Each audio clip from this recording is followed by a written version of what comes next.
अली सरदार जाफरी 26 नवंबर 1913 को उत्तर प्रदेश में जिला गोंडा के शहर बलरामपुर में पैदा हुए। उनकी इब्तदाई तालीम पहले घर पर, फिर बलरामपुर के अंग्रेजी स्कूल में हुई। आला तालीम के लिए अलीगढ़ का रुख किया, लेकिन 1936 में उन्हें तलबा के एजिटेशन में हिस्सा लेने की वजह से यूनिवर्सिटी से निकाल दिया गया। मजबूरन उन्होंने दिल्ली जाकर एंग्लो अरेबिक कॉलेज से बीए की डिग्री हासिल की। इसके बाद उन्होंने लखनऊ यूनिवर्सिटी में पहले एलएलबी में और फिर एमए इंग्लिश में दाखिला लिया। अली सरदार जाफरी ने मोहम्मद इकबाल, संत कबीर, जंग आज़ादी के 100 साल और उर्दू के मुमताज शोरा के बारे में दस्तावेजी फिल्में बनाईं। उन्होंने दीवाने गालिब और मीर की गजलों का इंतखाब सेहत और सलीके के साथ उर्दू और देवनागरी में शाये किया। मुल्क के सबसे बड़े अदबी अवार्ड ज्ञानपीठ के अलावा उनको साहित्य अकेडमी अवार्ड और सोवियत लैंड नेहरू इनाम से नवाजा गया। मुल्क की मुख्तलिफ रियासती उर्दू अकेडमियों ने उन्हें इनामात और एजाजात दिए।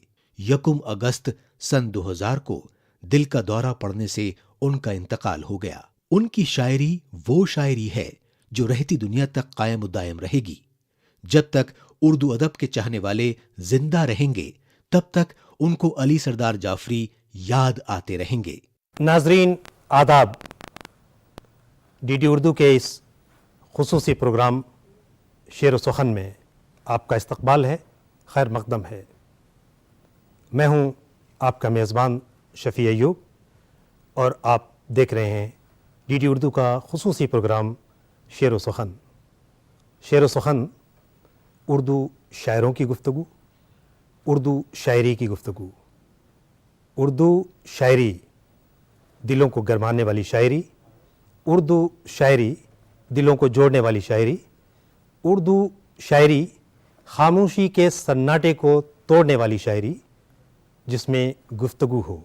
और जब शायर ये कहे कि गुफ्तगू बंद न हो, बात से बात चले, गुफ्तगू बंद न हो, बात से बात चले, सुबह तक शामे मुलाकात चले, गुफ्तगू बंद न हो। यकीनन इन खूबसूरत मिसरों के खालिक का नाम अली सरदार जाफरी है। अली सरदार जाफरी बलरामपुर में पैदा होते हैं, अवधी की मिठास लेकर।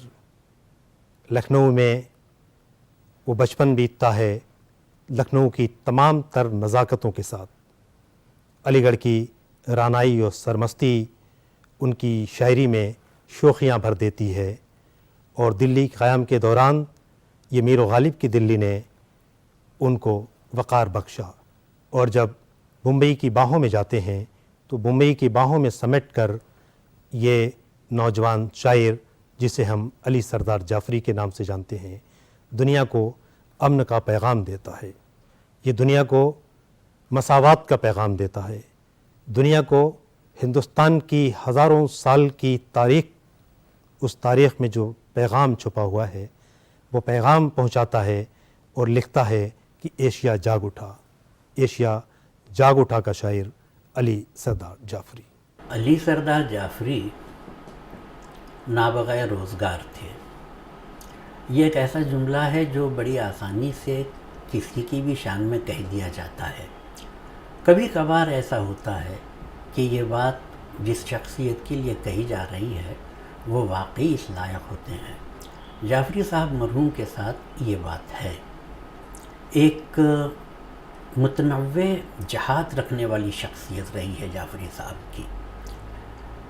अगर हम उनके पूरे करियर को देखें, हम तो उनको शायर ही की हैसियत से जानते हैं और बहुत हुआ तो तरक्की पसंद तहरीक के एक तरह से कहना चाहिए कि वो सरबराह रहे, ये इससे ज़्यादा कम लोग जानते हैं।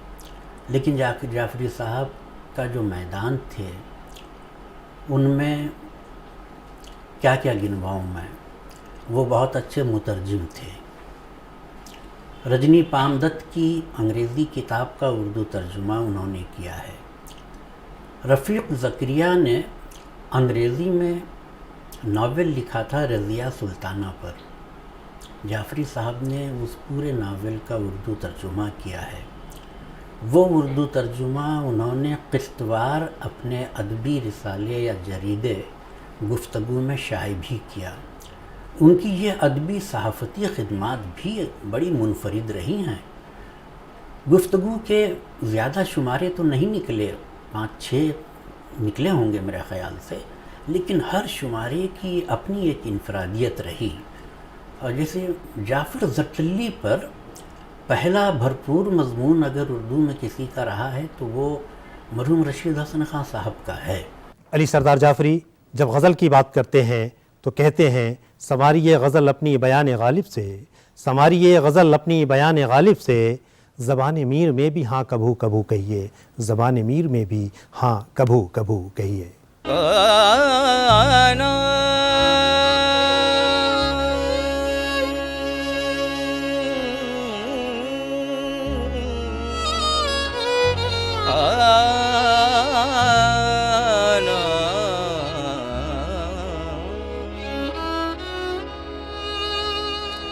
शिकस्त शौक को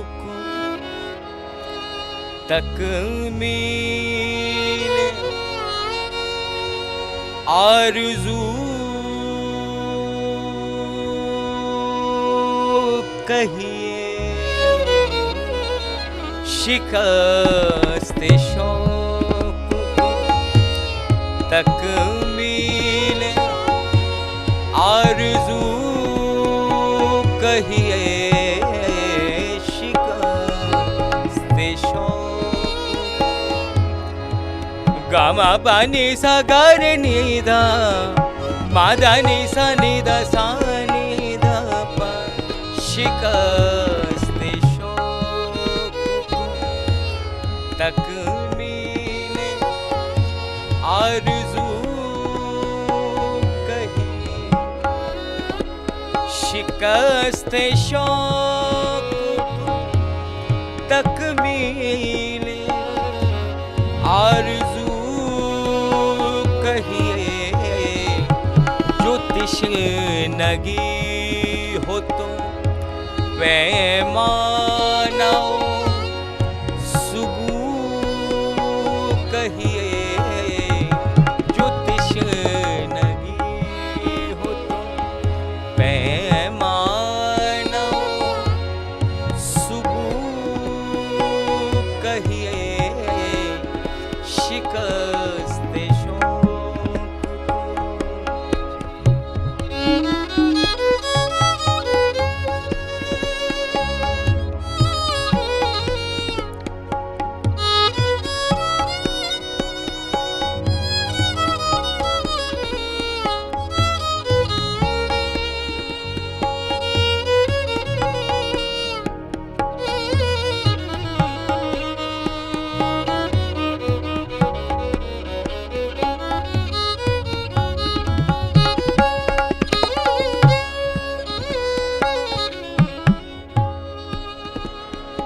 ख्याल यार को दीजिए, विसाल यार का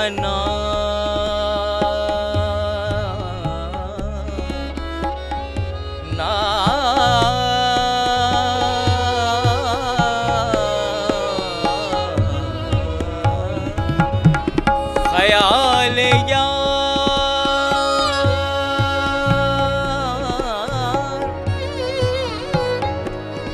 गामा बानी सा निधानी दबदा बामा बामा गा बामा गा सानी निजा गामा सा गामा पा सानी दा पा सा।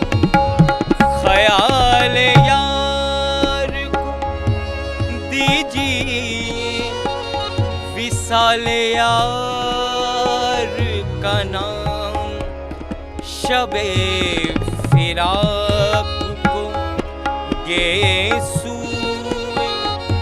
मुश्कबू कहिए, शबे फिराक को गेसू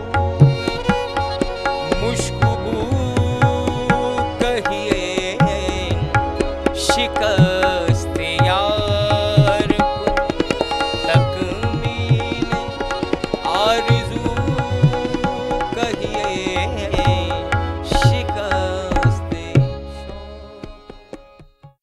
नाजरीन, आज के इस एपिसोड में हम बात कर रहे हैं अली सरदार जाफ़री की। अली सरदार जाफ़री की शख्सियत के मुख्तलिफ पहलू हैं।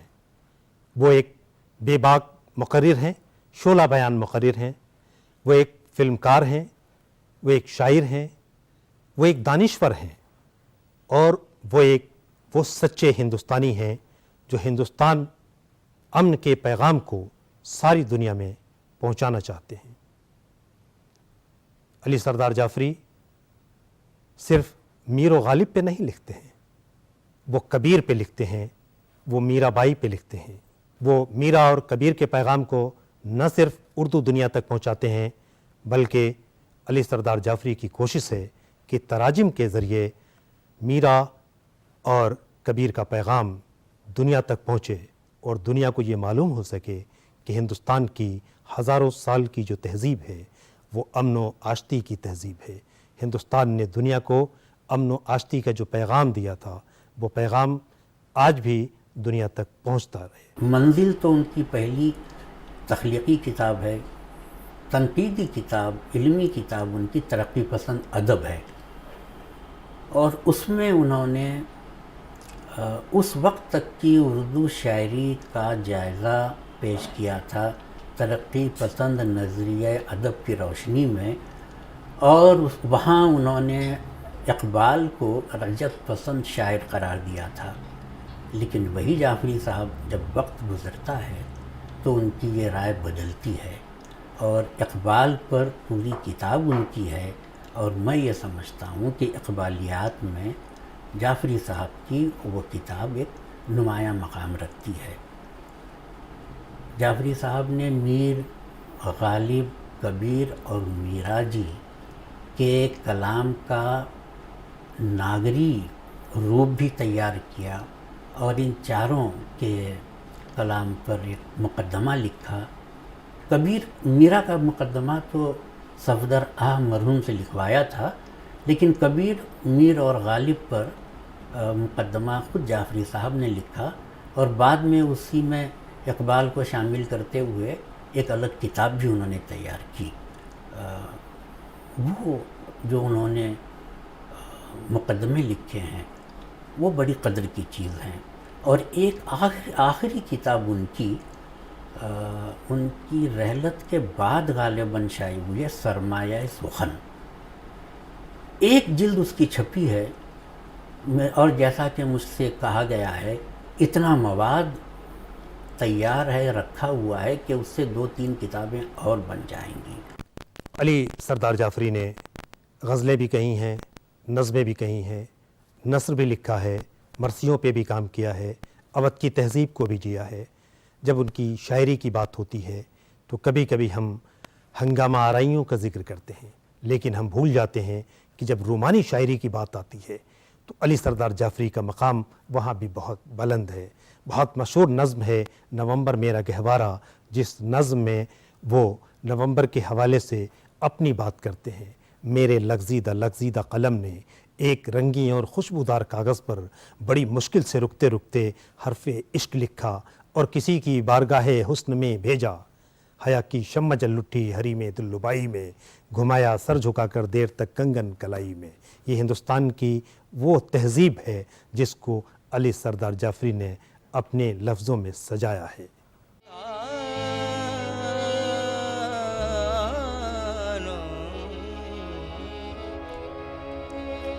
काम अब कोई ना आएगा, बस एक दिल के सिवा। काम अब कोई ना आएगा, बस एक दिल के सिवा। काम अब कोई ना आएगा,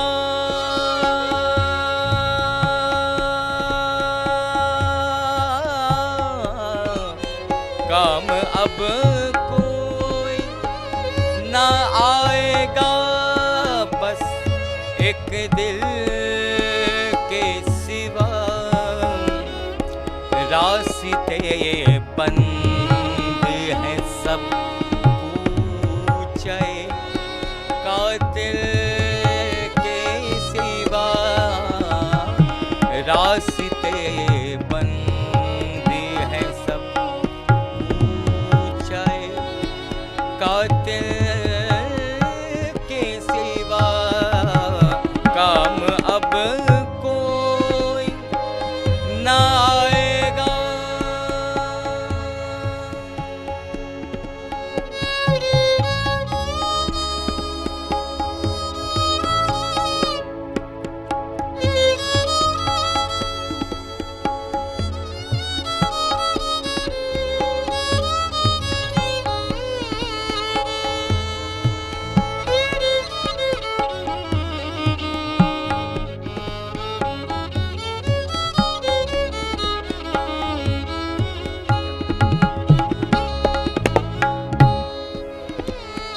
हमने दुनिया की हर एक शय से उठाया दिल को,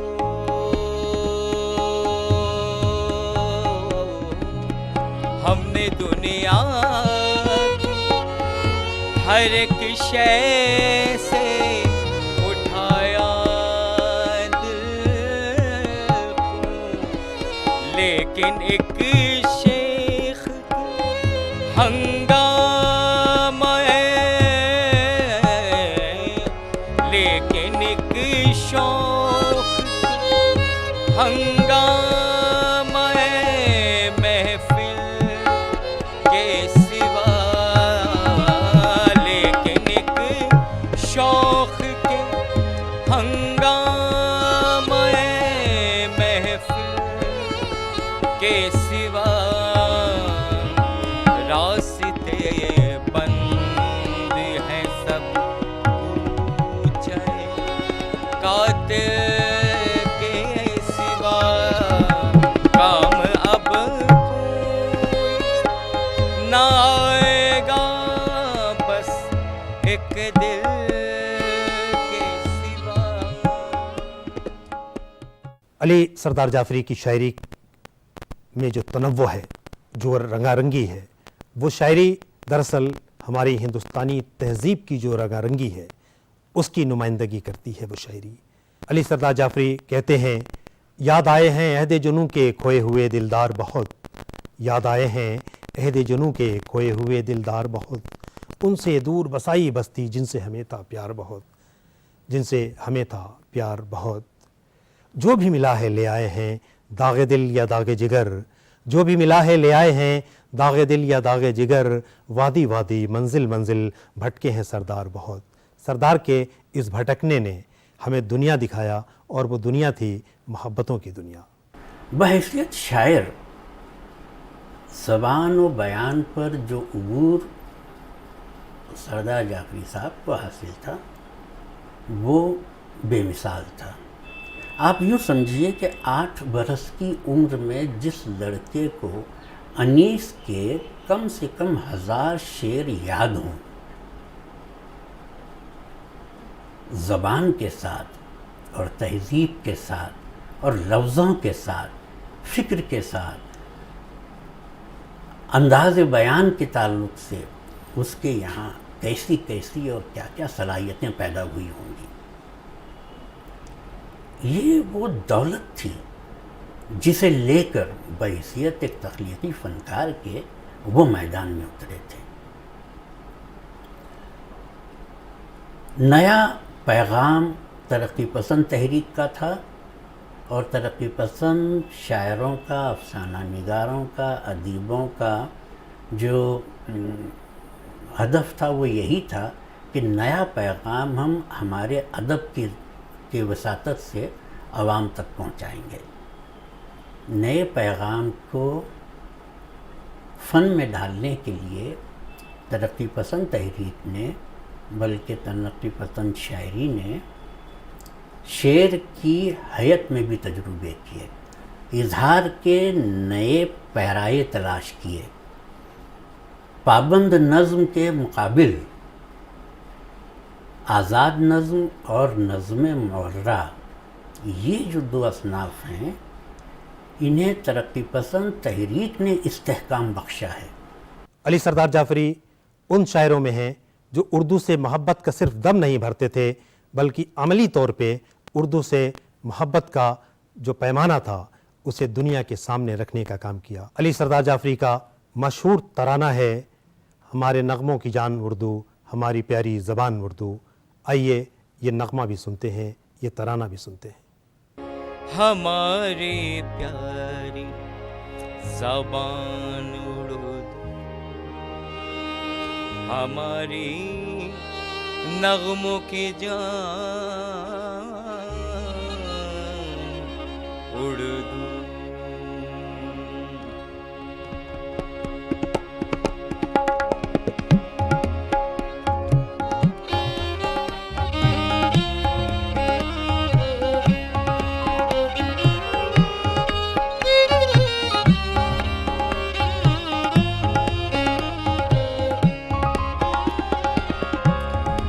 हमारी प्यारी ज़बान उर्दू, हमारी नगमों की जान उर्दू, हमारी प्यारी ज़बान उर्दू, हमारी नगमों की जान उर्दू, हमारी प्यारी ज़बान उर्दू, हमारी नगमों की जान उर्दू। हंसी दिलकश जवां उर्दू, हंसी दिलकश जवां उर्दू, हमारी प्यारी ज़बान उर्दू, हमारी नगमों की जान उर्दू, हमारी प्यारी ज़बान उर्दू, हमारी नगमों की जान उर्दू।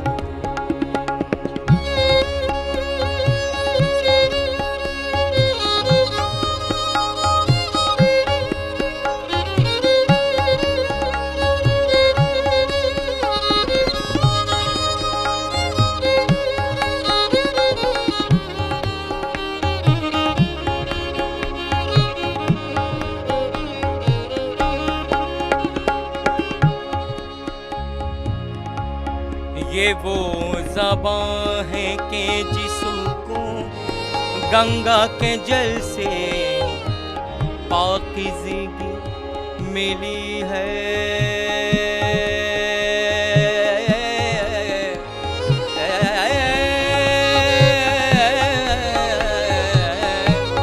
ये वो ज़बां है कि जिसको गंगा के जल से पाकीज़गी मिली है।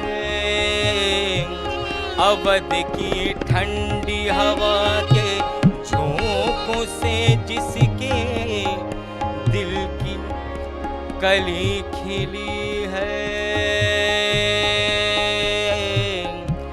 जो शेरो नगमा के गुलज़ारों आज कोयल सी कूकती है।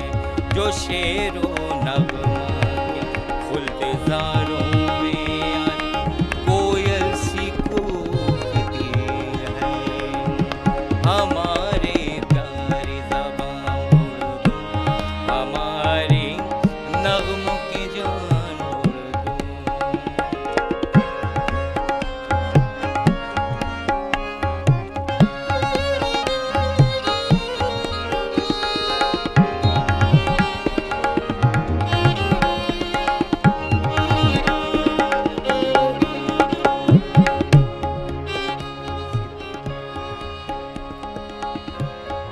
इसी ज़बां में हमारे बचपन ने माँओं से लोरियाँ सुनी है। लोरियाँ सुनी है। लोरियाँ सुनी है। इसी ज़बां में हमारे बचपन माँओं से लोरियाँ जवां होकर इसी ज़बां में, जवां होकर गा बानी सानी दानी दा पा दा पा मा पा मा गा सा गा मा पा, जवां होकर इसी ज़बां में कहानियाँ इश्क की, इश्क ने कही है, जवां होकर इसी ज़बां में कहानियाँ इश्क ने कही है, इसी ज़बां के चमकते हीरों से इल्म की झोलियाँ भरी हैं, इसी ज़बां के चमकते हीरों से इल्म की झोलियाँ भरी हैं। हमारे प्यारी ज़बां उर्दू, हमारे नग़्मों की जान उर्दू, हमारे प्यारी ज़बां उर्दू, हमारे नग़्मों की जान उर्दू। आप देख रहे थे हमारा प्रोग्राम शेर व सुखन। डीडी उर्दू की यह खुसूसी पेशकश है शेर व सुखन, और आज हम गुफ्तगू कर रहे थे अली सरदार जाफरी के बारे में। उम्मीद है आपको हमारा ये प्रोग्राम पसंद आया होगा। हम फिर मिलेंगे। आदाब।